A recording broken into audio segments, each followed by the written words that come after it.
আপনারা জানেন যে আমাদের ঝিনাইদহ জেলার সাইবার ক্রাইম ইনভেস্টিগেশন সেল দীর্ঘদিন যাবৎ কাজ করে যাচ্ছে। সাইবার রিলেটেড যে সমস্ত অপরাধগুলো আছে এই অপরাধগুলো নিয়ন্ত্রণে আমাদের সাইবার ক্রাইম ইনভেস্টিগেশন সেল কাজ করে যাচ্ছে। তারই অংশ হিসেবে আপনারা জানেন যে অনলাইন জুয়া একটি ইদানিং একটি সামাজিক ব্যাধিতে পরিণত হয়েছে। তো এই অনলাইন জুয়া বেশিরভাগ ক্ষেত্রেই দেশের বাইরে থেকে পরিচালিত হয় এবং দেশে এদের এজেন্ট বা সাব এজেন্টগুলো নিয়োগ করা হয়।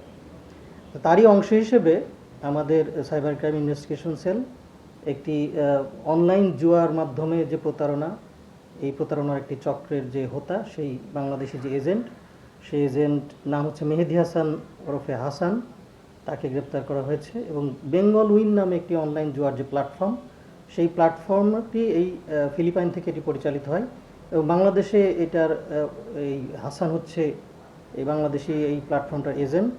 এবং বেঙ্গল উইন নামে যে অনলাইন জুয়ার যে অ্যাপ, এই অ্যাপটা এখান থেকেই পরিচালিত হয় এবং সে অনেক সাব এজেন্টগুলো নিয়োগ করে আর কি।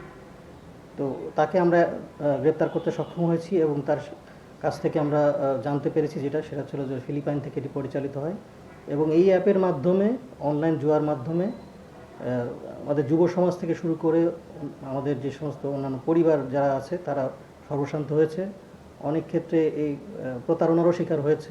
আমরা সেগুলো আইডেন্টিফাই করেছি এবং এগুলো আইনের আওতায় আমরা নিয়ে আসতে সক্ষম হয়েছি।